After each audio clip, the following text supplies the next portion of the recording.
Well, hello everybody. Thanks so much for joining us today. Whether you're brand new with us or if you've been around for some time, we're glad you've taken time out of your day to spend it here with us. My name is Mitchell, and I want to welcome you to what we have here on Facebook or on YouTube, wherever you are watching from. We hope it's encouraging and inspiring for you in your faith journey. Now, there's a few things I want to let you know of as we roll into summer.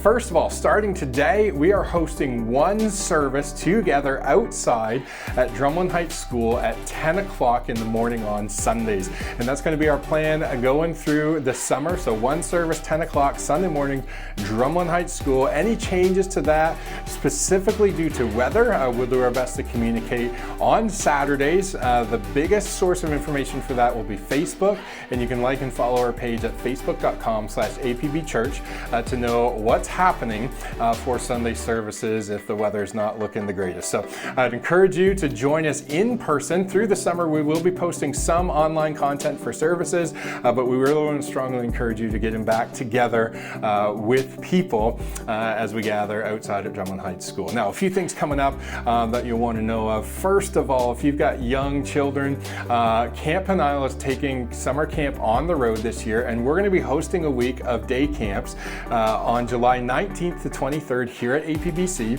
and we'd love to encourage your young person or someone in the community or your grandkids, whoever it may be, to be a part of that. And in order to help, we want to provide $40 off the registration fee for that Camp on the Road option. And so you can use the coupon code APBC to get that $40 off as you register online. Now, Camp is also doing some camp at home packages that you can get, and we want to cover the cost of those completely. So if you follow our Facebook page, you'll notice that there are some coupon codes we've posted there that you can use to get those packages for free or to get $40 off your Camp on the Road registration. So for any questions about that, as well as coupon codes, go ahead and contact Camp Peniel.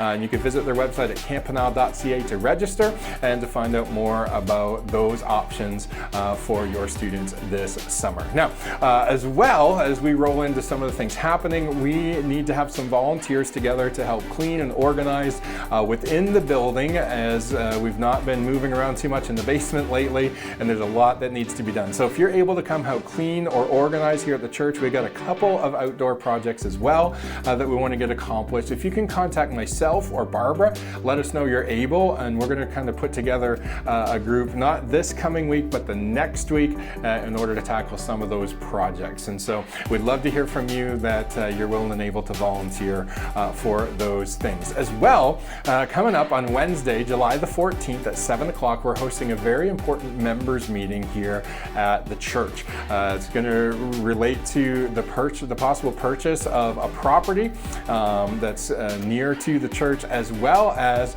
filling a deacon's term that has been vacated. And so we want to hear for that very important meeting as we discuss some of the future plans that we have together. So again, that's July 14th at 7 p.m. members meeting here at APBC. And then one last thing I'll just mention is that I'm going to be on vacation starting this Wednesday until the following Tuesday. Looking forward to spending some time away and with family for that week. And so if you have any specific pastoral needs, I encourage you to connect with Pastor Mark, and you can contact him or one of the deacons in my absence. And so Mark's going to be preaching next Sunday as well at Drumlin Heights School, and we're looking forward to hearing what he has to say there. Now, for today, particularly, we hope that today's message both encourages and inspires you in taking your next step in trusting in and following Jesus.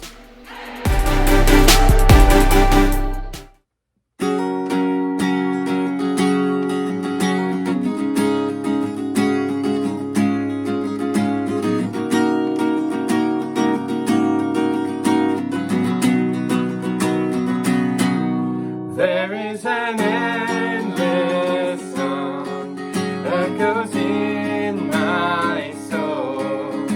I hear the music ring, and though the storms may come, I am holding on to the rock I cling. How can I keep from singing your praise? How can I ever say enough? How amazing is your love? How can I keep from shouting your name? I know I am loved by the King, and it makes my heart want to sing. I will lift my eyes in the darkest night, for I know my Savior lives, and I will walk with you, knowing you'll see me through, and sing the songs you give. How can I keep from singing your praise? How can I ever say enough? How amazing is your love? How can I keep from shouting your name? I know I am loved by the King, and it makes my heart want to sing. I can sing in the troubled times, sing when I win. I can sing when I lose my step and I fall down again. I can sing 'cause you pick me up, and sing 'cause you're there. I can sing 'cause you hear me, Lord, when I call to you in prayer. I can sing with my last breath, sing for I know I can sing with the angels and the saints around the throne. How can I keep from singing your praise? How can I ever say enough? How amazing is your love? How can I keep from shouting your name? I know I am loved by the King, and it makes my heart want to sing.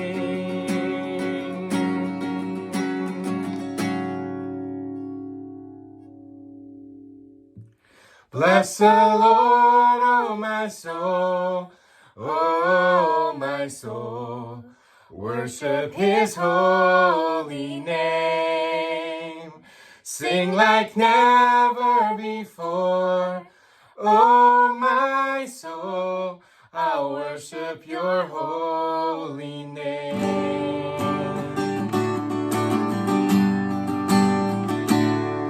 The sun comes up, it's a new day dawning. It's time to sing your song again. Whatever may pass and whatever lies before me, let me be singing when the evening comes. Bless the Lord, oh my soul,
and my time has come. Still my soul will sing your praise unending.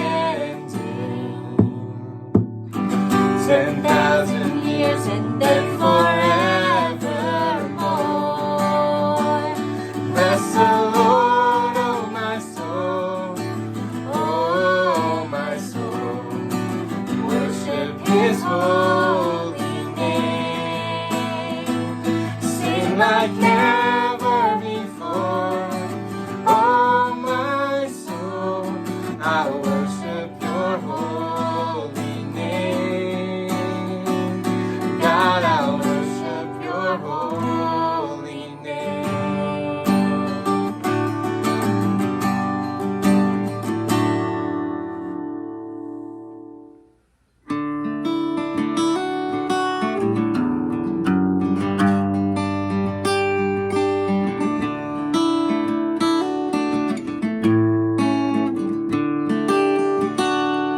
How deep the Father's love for us, how vast beyond all measure, that He should give His only Son to me, a wretch His treasure. How great the pain of searing loss! The Father turns His face away, as wounds which mar the chosen one bring many sons to glory.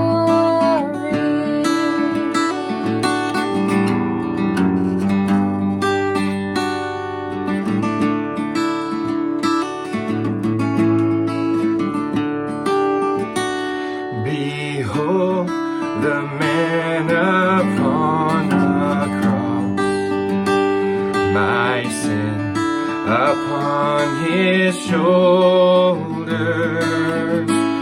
Ashamed, I hear my mocking voice call out among the scoffers. It was my sin that held Him there until it was accomplished. His dying breath has brought me life. I know that it is finished.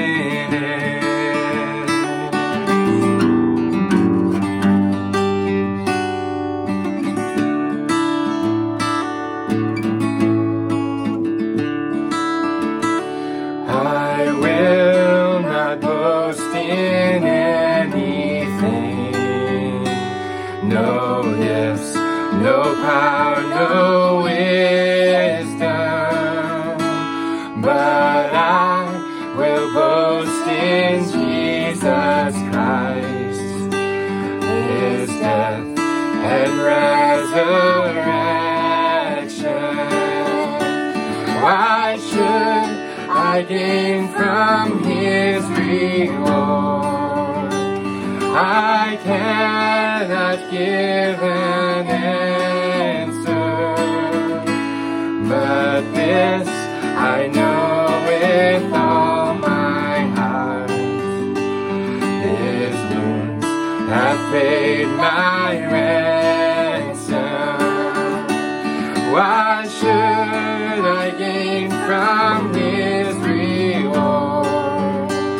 I cannot give an answer, but this I know with all my heart: His wounds have paid my ransom.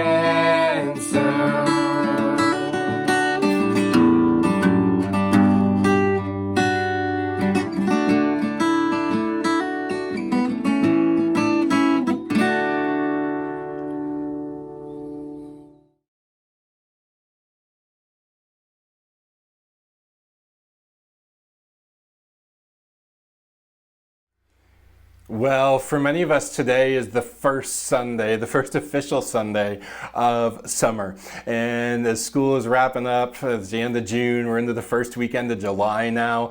Some of us have already made plans for what we're going to be doing over the next weeks. And some of us are looking forward to just some change of scenery. Maybe you're going to spend some time on vacation, or you're headed to the cottage, or you're going to take that trip, whether it's a day trip or a longer trip. You got your weeks at Kedzie booked, whatever the case may be. And I know that as we kind of roll into this summer season, there's so much anticipation about it for a variety of reasons. But one of the things that I think that summer brings for us often is this sense of refreshment, this hope for refreshment, this hope that, over the course of the weeks that lie ahead, that we're going to find restoration for not only our bodies and our minds, but our souls as well. And so as we kind of lean into the summer season, we know that means a lot of things for a lot of people. And so as a church, and particularly as we approach Sundays, we're not going to be hosting a message series as we normally would. Typically, I'd be preaching through 3, 4, 6, 8 weeks on a particular topic or theme or book of the Bible, and we'd have one message build on another, and things kind of move in a logical progression. But through the summer, we're going to spend some time just doing what we call standalone messages or one-off messages. So this week we might be in this text, next week we might be in somewhere else that's completely unrelated to what we said the week before. And so that's kind of the plan going into the summer. So if you miss a Sunday and you for whatever reason can't catch up online, you're not really kind of missing what might be connected, because, well, again, we're doing standalone messages. So through the summer we're going to spend some time in the Old Testament, particularly the wisdom literature, for example, and then we're going to spend some time in the Gospels, some time in the epistles. We're just kind of going to be all over the place. But some things that I've been thinking through that I hope will be helpful for us as we approach the summer season, and again, that will bring refreshment to our souls along the way as well. And so for today, I want to kind of anchor ourselves in a particular verse that's found in the book of Proverbs. It's perhaps one of the most famous verses in the book of Proverbs, and one, if you grew up in church, you might have memorized. You might even actually have a coffee mug with it on it. I don't know, but it's going to be one of those verses that if you grew up in church, when you hear it, you're probably going to be like, oh yeah, I've heard that one before. But I want to kind of drill down on it today because again, as we kind of kick off the summer season, I want this to be something that kind of gives us something to fuel how we approach summer and how we take care of our own souls in the midst of it. And so again, we're going to be in the book of Proverbs, which is in a section of the Old Testament we call the wisdom literature. So Job, Psalms, Proverbs, Ecclesiastes, Song of Songs, those are all kind of a collection that we call wisdom literature. And Proverbs itself is a book of, Proverbs, and it's typically attributed to Solomon. There's sections in it that are attributed to others as well. We kind of attribute the collection to King Solomon, who's said to be the wisest person who ever lived. Now, he lived in the 900s BC, and the book of Proverbs itself is addressed to this young man that he calls his son, but it's really can be for anyone, no matter what their age and no matter where they are along life's journey. It's going to be helpful for all of us. But the thing that Solomon, the way he introduces the book of Proverbs, and again, it's categorically organized in many respects. The first 9 chapters are this kind of extended introduction to the book, and it's followed with all these kind of short, pithy sayings that connect to real life and wisdom for everyday things. And Solomon in his writing says, listen, I want you to pay attention to what I have to say, because the wisdom I want to impart to you, the things I want to share for you, are going to bring life to your life. They're going to be like healing to your bones. These words, if you will pay attention to them and practice them, you will be able to avoid some of the major pitfalls that people often experience as they do life. And so we're going to roll into Proverbs chapter 4. So if you get a Bible, we'll encourage you to turn there. Proverbs chapter 4, we're going to start at verse 20. And in particular, we're going to give some particular attention to verse 23 today. But we'll pick it up at verse 20, Proverbs chapter 4. And the writer, Solomon, says this: "My son, be attentive to my words. Incline your ear to my saying. So he's saying, hey, pay attention, listen in. Everybody kind of lean into what I'm about to say. Let them not escape from your sight, and keep them within your heart, for they are life to those who find them and healing to all their flesh. In other words, these words, this wisdom I'm going to share with you is something that's going to bring life to your life. And if you will pay attention, and if you will lean in, and if you will practice the things that I'm teaching, you will experience, again, the life of wisdom and all of its benefits. Now, verse 23, which is where we're going to spend our time today, Solomon says this: keep your heart with all vigilance. Now, if you're reading in the New International Version, or if you grew up memorizing it in the New International Version like I did, you'll know that it's translated like this: above all else, guard your heart. Now, we're kind of into the playoff season, Stanley Cup Finals. You know, I'm a big Habs fan. I'm still pulling for them, although it seems a desperate situation right now.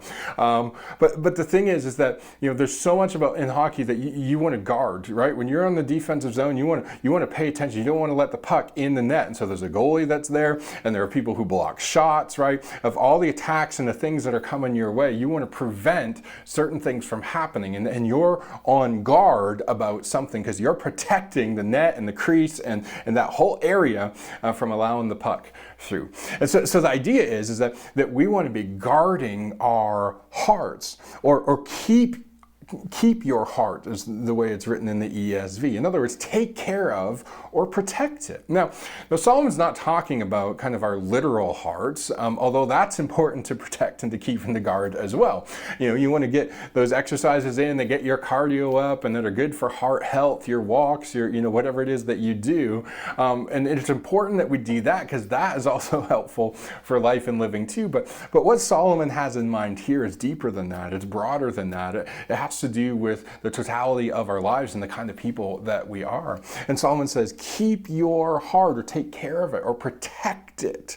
Be careful what you allow in, and pay attention to what actually comes out of it. And you also want to make sure that you are careful about who you share your heart with. So keep your heart with all vigilance. So it's not just keep your heart, but with all vigilance, or above all else, guard your heart. And so Solomon's saying, hey, this is an urgent matter. This is not, hey, if you get a chance, or if you have the time for, or wouldn't it be nice if you could. Solomon essentially says this has to be a priority for you, that you need to pay attention to your heart and what you let in and what comes out of it, right? It has to be a priority. And he gives us a reason for it. This is what he says: for from it flow the springs of life. In other words, out of your heart is the source of something, and it is the source of the springs of your life. Now, one of the things I love about this, you'll if you're reading the King James Version, you'll see it's translated, for from it flow the issues of life. In the Message, Eugene Peterson's paraphrase, he says, that's where life starts. You know, the idea is that Solomon, instead of just kind of giving us this calculated, kind of logical statement, he gives us an image that's meant to capture our attention about how what's in our heart determines the course of our lives. So there's this image that stirs our attention. Now, one of the things that I love to do is, you know, and I don't do it as often as I want to, but I love to go hiking. And when I was a kid and kind of growing up into my teen years, even into adulthood, every once in a while, I get the opportunity to go climb Mount Katahdin, which is in Baxter State Park. It's kind of the northern part of the Appalachian Trail, if you are familiar with that. But the thing about Katahdin is that when you are walking in to climb the mountain, there's actually a 3-mile hike you got to take through the woods from the trailhead to actually get to the base of the mountain before you even start climbing.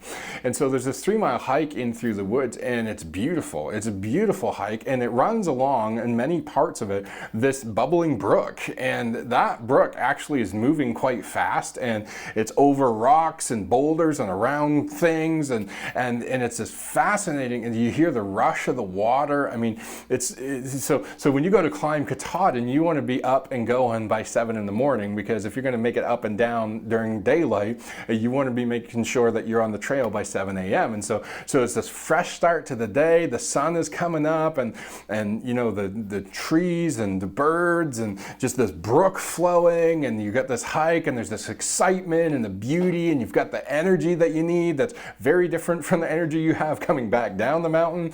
And so there's this all-filling space that on that hike, it's like, wow, this is amazing. And this bubbling brook, you know, as part of it, is just this beautiful, beautiful thing to experience. Now, maybe you've never been to Katahdin, but you've been to Kedgie, and you know the Mersey River, and it kind of bends and flows and weaves its way through the park, and you know, if you've ever gone tubing this time of year when the water's a little bit higher, you know kind of what that's like, and floating along as the river pushes you along. Or if you like to hike the Mill Falls Trail, you know, you'll find your way down from the visitor center, and you'll start into the trail, and you just kind of are walking by the river for a while, and then eventually you start to hear this dull kind of sound, this roar, and as you keep hiking, it gets louder and louder and louder until eventually you end up at Mill Falls, and it's this iconic piece of Kedgie that people have taken so many pictures at. They've painted it. People have stood by the river. They go swimming there by the falls. You know, it's just this beautiful scene of this waterfall flowing down, you know, from the Mersey River at Mill Falls. And again, it's the sound of rushing water and the beauty of that landscape that surrounds it. And so there's something about moving water like that. Now, maybe your thing is you like to go to the beach and just kind of watch the waves come in, the time and tide, you know, all that stuff. Similar kind of thing. In fact, somebody once said that there's 3 things a person must do. They must sit by a bubbling brook. They must sit around a roaring fire, and they must observe a Zamboni clean the ice. So, all of those things, what do? They capture the imagination. They capture the attention, don't they? I mean, it's hard to kind of take your eyes away from those kinds of things. And what Solomon is telling us is, listen, life is kind of like that stream. It flows forward. You don't really go back upstream. It flows forward, and it bends and it curves and follows the landscape in a lot of ways. You got to curve with the terrain. There's so much that goes on with that. And what Solomon is telling us when he says, keep your heart with all vigilance, for from it flow the springs of life. He's saying what is in your heart determines so much of the course of your life. And so you want to be careful about what not only goes into your heart, but what comes out of it that determines the course of your life. In fact, Jesus himself consistently referenced the heart as a thing to be paid attention to.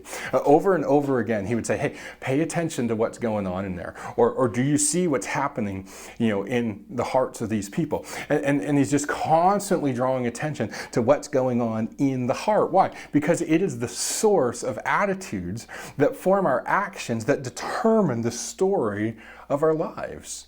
And so again, you need to pay attention. You need to give priority to guarding your heart. Now, here's a few reasons why. And Solomon says that out of it flow the springs of life. But here's what we know about your heart. Your heart, first of all, is extremely valuable, which is a good reason to guard it or to take care of it, because it is extremely valuable. In fact, you only have one. And so listen, this morning I got up and I was cleaning out some things in the kitchen, and I noticed that the garbage can was full, and it was a little bit stinky too. And so I kind of popped the top off, and I pulled the bag out, tied it up, and when I walked down today, I walked it down to the end of the driveway, and I threw it into the garbage bin and left it there and walked away from it. Now, the garbage truck isn't going to come for about another week and a half to carry that garbage away. And what I'm not going to do for the next week and a half is stand by the garbage bin and guard the garbage until someone comes to take it away. Why? Because it is not valuable to me. It's not something I want to guard or protect. In fact, if you want to come along and take my garbage away, have at it. Why? Because I don't want it. In fact, that's why I've taken it down there. Now, there's other things in my life that are very valuable that I will do all that I can to protect them. I will do all that I can to safeguard or to keep or to make sure, right, that there's protection and that those things are taken care of because they are valuable. And it's the same thing with your heart. Your heart is extremely valuable and you need to protect it. Your heart is central to who you are. It's where your dreams live. It's where your desires live. It's where your passions live, right? Your heart, right? It's even, we might say, more important than your experience or your knowledge or even your skills. Your heart is extremely valuable. And it's with your heart that you experience that connection with God and with other people as well. It's where we have the capacity to love and be loved in relationship. And so listen, you want to be careful to guard your heart, because it is extremely valuable. But not only is it valuable, but as Solomon says, and as Jesus says, that everything you do comes from your heart. And so if that's the case, we want to be careful to guard it, because from it flow the streams of our lives, right? Our thoughts, our words, our actions, the things that determine, right, that are the course of our lives, they all come from our hearts. Now here's what we might say. Some people might push back and say, no, there are times when people cause us to do things, right? They provoke us. They may have said something or done something that forced us into fill in the blank, right? And really, that might become our argument. But here's the thing: at the end of the day, whether they provoked us or not, the decisions we made and the things that happened came from right here. They came from within us. Those things always existed. And if we're not careful to guard our hearts, then what comes out of our hearts, it's always what is in there. And they may have provoked us, but at the end of the day, it came from within. And so, listen, you can dam up a spring and you can try to hold back the water, but eventually it's going to find its way through. You can't lock it up forever. And not only that, if you're not careful and there's some poison that gets into the source of the spring, that toxicity is going to find its way down the river, and eventually it's going to threaten life downstream. Is it not? And so if we're not careful about what's in our hearts and what finds its way out, it could do extensive damage to life downstream. It determines the course of our lives, and that's where we find ourselves living with regret over decisions that we made or actions that we took because of what was in our hearts. And so we need to be careful to guard it, because if you think about the kind of ways that the relationships that you have been affected, right? The kind of reputation maybe that you have has been affected, the friendships you have, the career you have, the ministry you have, even the legacy you want to leave, how much of that has in some ways been destroyed because of what was in our hearts. Keep your heart, because from it flow the springs of life. So your heart is extremely valuable. And not only that, but everything that you say or do comes out of your heart. And the other thing that we need to recognize is that, our hearts are constantly under attack. Isn't that not true? I mean, there's lots and lots of people who are trying to capture the attention of your heart. Right? It could be somebody who's trying to woo you into romance and get your attention and sweep you off your feet. It could be an ideology, right, that somebody's teaching that they're trying to get you to buy into, that you might live your life a certain way. It could be a company who's trying to convince you why their product for you is going to be so valuable and life enhancing. It could just be the attention that somebody or something wants you to give it. And so our hearts are constantly under attack. And there's things external to us that are constantly competing for the attention of our hearts. And there are some who will want to mistreat or misuse or break our hearts because of their own selfish desires. And there is an enemy who opposes God, who is bent on your destruction and mine, who wants to capture the attention of our hearts through accusation and deception. Right? You've got to fight for your heart, because if you don't, there will be casualties, among whom could be you or those close to you as well. Your heart, my heart, it's just constantly under attack. And so we need to pay attention. We need to guard, to take care of what's going on in there. And the reality is that if you've lived long enough, here's what you know. You know that when your heart has not been properly guarded, where it's not been properly taken care of, where it's not been protected where it should have been, when you've allowed things into your heart that shouldn't have been there, when you've had things come out of your heart that should never have been in there in the first place, that is where you have experienced your greatest regrets, your greatest guilt, your greatest shame, the loss that maybe you felt, the disappointment, the discouragement, the disillusionment, the bitterness. All of those things happen when we have not cared, guarded for, kept our hearts.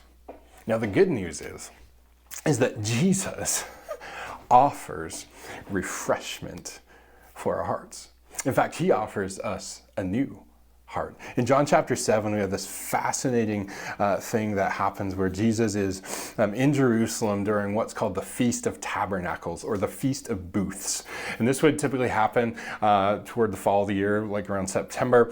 And what it was is this big festival where the Jewish people would go and live in tents, or these kind of makeshift shelters, for 7 days. And the reason for that was it was a throwback and a remembrance of the time of wandering in the wilderness after the Exodus event.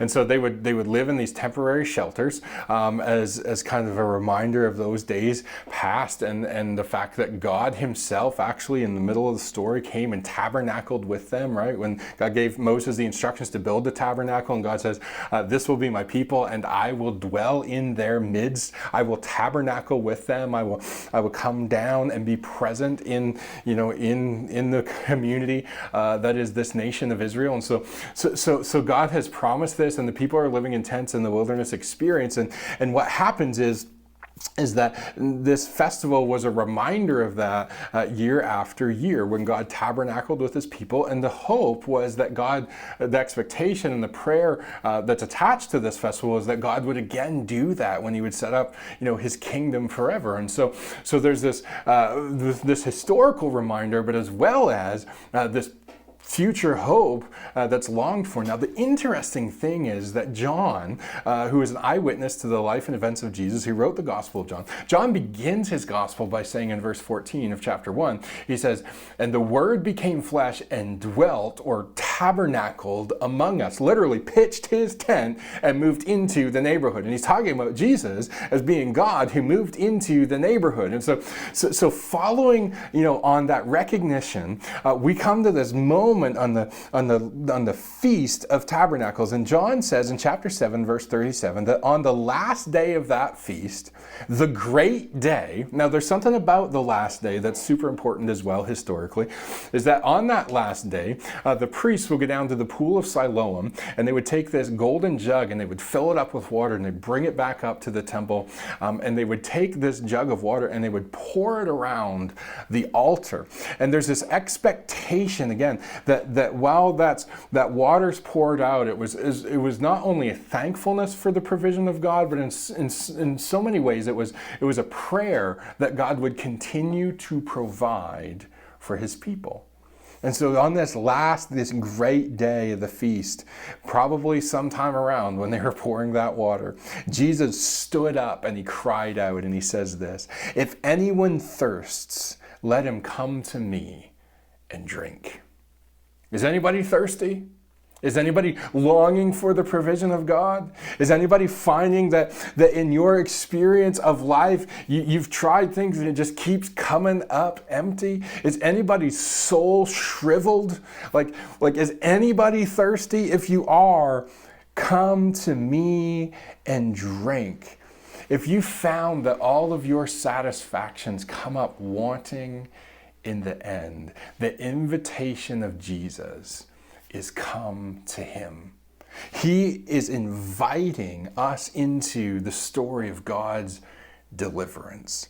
And he says this, he says, "Whoever believes in me, as the scripture has said, out of his heart will flow rivers of living water. In other words, whoever puts their trust in me, whoever follows me, whoever leans wholeheartedly into me as the promised deliverer that God has sent, as the one who believes in me as the promised deliverer, out of his heart will flow streams of living water, the refreshment, the life, the joy, the excitement, that which is truly life will begin to flow out of his heart. And I want to say that experiencing this very thing is entirely possible. In fact, it's given to us, but in order to experience it, our hearts must be taken care of. And what we see in the life and ministry of Jesus is that his invitation was to come and to follow him, and then he would go on to lay down his life for you and me. For the evil and the sin that has so corrupted our hearts, which is the reason why we keep chasing down all of these things that never satisfy. It's because our hearts are desperately sick and in need of a transplant. In fact, the scriptures say that we are dead in our sins, but what Christ has come to do is to bring us to life. It's not, the good news of the gospel is not that we were bad and that we become good, it's that we were dead and now we are brought to life, that Jesus Christ laid down his life for you and for me, that we might find the forgiveness of God for our sin and our brokenness and its consequence, eternal as it is. And that God has sent us his promised deliverer, his son, to free us from our bondage to sin and its consequence, and to give us, in essence, a new heart. For if anyone is in Christ, he is a new creation. The old has gone and the new has come. And as we surrender our lives to Jesus, and as we begin to trust and follow him, we begin to see the river of life that flows from his life into ours and begins to direct the course of our lives as well. He has come to give us a new heart, that we might experience the forgiveness of sin and the relationship with God that was intended from the very beginning. And Jesus' invitation is for anyone who's thirsty, for anyone whose soul is shriveled, for anyone who's found that the streams of your life keep running dry. Believe in me, and you will find that river of life flowing out of your heart. And so I want to say this to us today, that for us, the good news, as I said, is that Jesus offers us this refreshment for our soul. But I also want to remind us of this, that no matter where you are in life, that it is not too late to guard your heart, even if you feel like there's only so much left to guard. Now, there's certain things that we can do kind of practically that help feed our souls, that are, that give life to our lives, that refresh and restore and renew. It begins by taking that first step of relationship with Jesus, by trusting and following him. But then as we continue to follow him, there's certain things that God has given us as good gifts that help us protect and take care of and nurture our hearts. Now, Michael Hyatt kind of describes 4 practices that are kind of biblically rooted that are going to be helpful for us. I want to share them with us as we kind of lean into the summer. For those of us who are trusting and following Jesus, like these kind of things can be life-giving for us through the summer season, that if we pay attention to them, we'll find the refreshment for our soul that Jesus offers. And so let me just kind of share what those are, some practical things that we can do as we wrap up today. The first is this, is to take time for reflection, to actually pay attention to what's going on in your soul. So many times through the Gospels we read that Jesus would go off to a quiet place. He would go off on his own to a desolate place. He would essentially unplug from everything that's going on. And in fact, this might be hard for some of us to hear, but he was even unavailable at certain times. And so if Jesus needed to do this in terms of his life and ministry, we certainly need to do it as well. And so what he would do is he'd go off alone, and we need to do the same thing. We need to spend some time alone to pay attention to our souls, to what's going on. Because the reality, I think, for a lot of us is that so much of our lives are distracted by all the things that we need to pay attention to, right? It's our to-do list, it's our reminders, it's our notifications, it's how full our calendar is. We move from one thing to the next, and we can so easily be so fully engaged in everything except for taking care of our souls, which is so important, isn't it? I mean, isn't that really guarding your heart? And so we need to take some time for reflection, and we do that by reading the scriptures, right? So that we can understand where our hearts need to be aligned, where we've kind of gotten off course of obeying and following Jesus, right? So we need to read the scriptures. We need to spend some time in prayer, wrestling through, right, what's going on in our hearts, the things that we need to ask forgiveness for, the things that we need to confess and repent of, things that we need to ask God to enable us to be able to do by his Spirit. And we need to, some of us, just taking that time to journal, right? Just writing those things down helps with that reflection piece. And so we need to be able to do that, to name your emotions, to recognize the motivations that you have for doing certain things, or maybe to identify the patterns of behavior that are true in your life. That only comes through reflection and taking time to think through and pay attention to what's going on in your heart. And so one of the first things that we can do to kind of help with our own heart health, right, to guard our heart, because from it flow the springs of life, is to take time to reflect. But not only to reflect, another thing that we can do is to actually rest. Now again, I know for some of us, this is a hard thing, because for some of us, we're type A's, we're the get it done people. We just constantly got things on the go. There's lots of things competing for our attention. And we're just go until we crash at night, right? And we do what we can, and we're just constantly on the move. Now, for some of us, rest, we have the opposite pitfall that we actually have become lazy, right? Which is not what rest is. That's actually the other extreme that you want to avoid as well. But rest is a gift from God. Rest is something that he has given us that not only restores our physical health, our emotional health, our brains, it's good for your heart, but it's good for your soul as well. And rest comes in a lot of ways, but let me just identify some. Regular sleep patterns, right? Going to bed at a certain time of night, getting up at a certain time in the morning. Your body needs that rhythm of sleeping and waking, right? And so that rest, maybe sometimes it just means taking a nap, whether that's in your hammock or on your couch, just settling down for that 45 minutes or that 2 hours, whatever it might be. Taking a nap can do that. Sabbath is another thing. And again, for some of us, this is so hard because we're just go all the time. Our calendars are full. And we have a hard time letting go of certain things and saying, you know what, the world will go on without me for a day. God still works while I rest. In fact, it is the rhythm that God has given us that on every 7 days we cease. We just stop.